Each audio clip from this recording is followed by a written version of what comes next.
Hi, this is Andreas.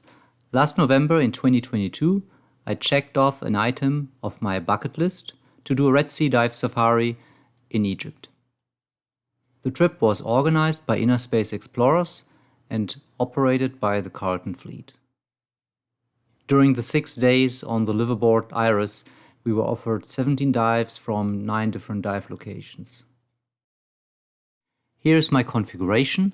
Except for the 15-liter tank that I rented, I brought all of my own gear. I was using a dry suit with a lava core for undergarment and a backplate with a single tank. Even though the water temperature was 26 degrees Celsius, give or take, throughout all of the dives, dry suit is the way to go because there is a strong wind blowing at the surface. If you are diving wet, I would recommend a 5mm suit. One issue with the dry suit is, especially if it's not custom made, that it may be difficult to do a negative entry because there's air entrapped in the suit.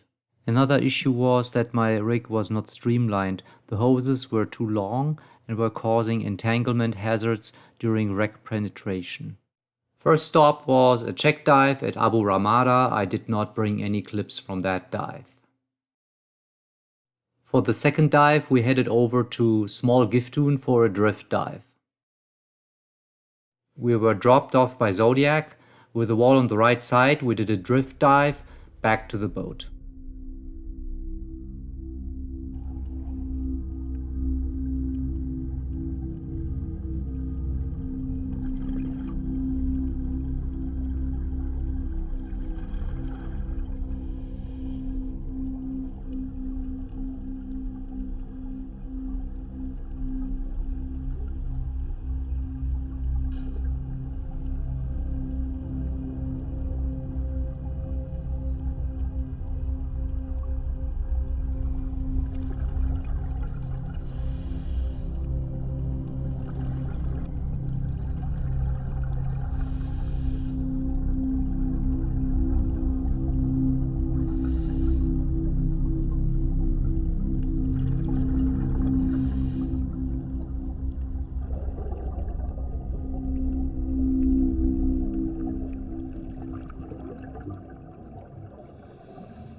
We spent the rest of the day heading to Abu Nuhas to set up for the next morning dive.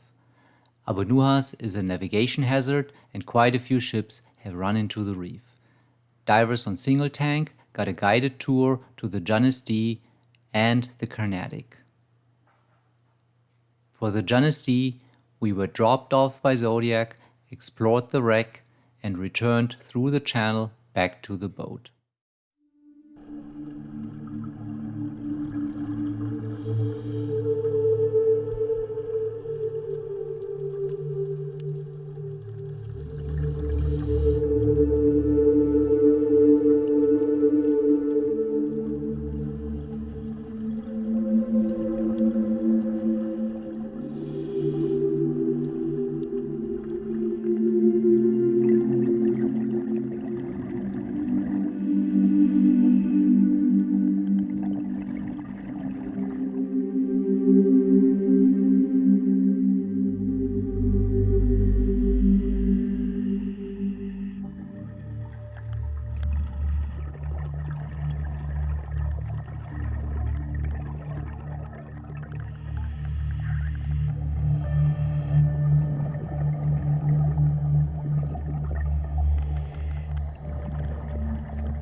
Next clips are from the steamship Carnatic, which sank in 1869.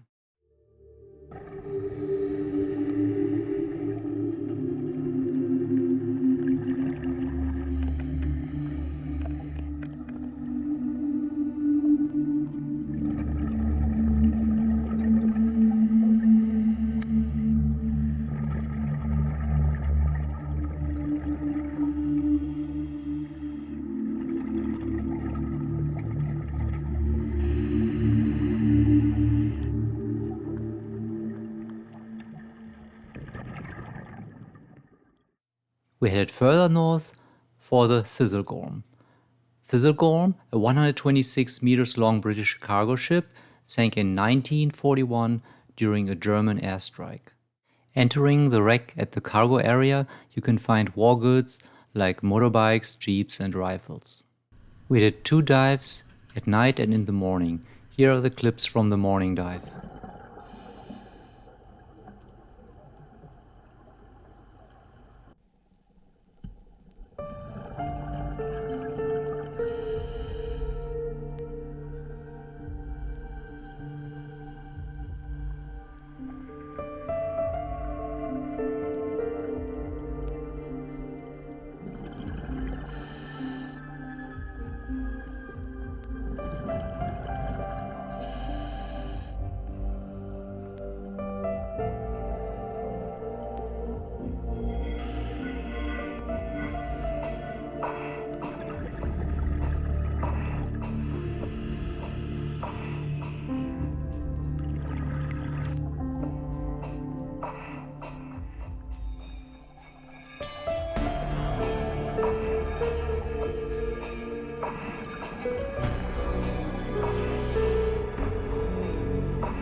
By the way, these bubbles are from the divers inside the wreck.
Since conditions got worse, we headed south to Gubol Island for a nice and clear dive at the Barge.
Then we continued south to Shaab el Erg. We did another shallow dive around the reef. We motored out to the Brothers Islands. Brothers is a super cool dive site, but it's 60 kilometers out at sea and the currents were ripping. We attempted dive plan B as shown on this map, but I failed to do the negative entry and got quickly separated from the group. I managed to descend along the lee side of an arete and rejoined the group. Another diver got separated and was picked up by Zodiac, while we were all being dragged along the reef. Overall, the group was not happy with the outcome of the dive. We did a second dive at the Big Brother and then headed over to the Small Brother. I started getting the hang of it and the dive turned out great.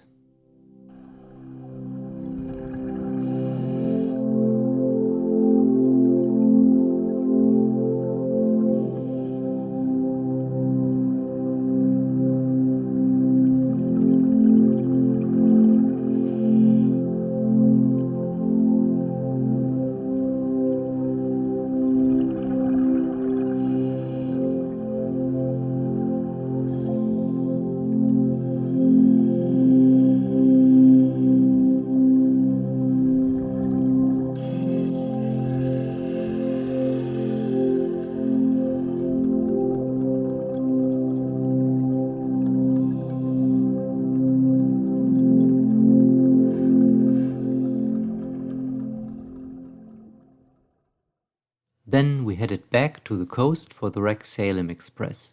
This roll-on, roll-off ferry struck a reef in 1991 on its way from Saudi Arabia to Egypt. It sank in less than 20 minutes. It's a controversial dive site due to the devastating numbers of casualties. It's been properly cleared for diving though.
Next stop was Panorama Reef for 2 dives. And then later we continued to Tobia Arba for a night dive. Panorama Reef is a seamount rising up just below the surface from a depth of over 400 meters. We did 2 dives at this site. You could stay close to the reef and explore the sea life or hover in the blue water without boundaries.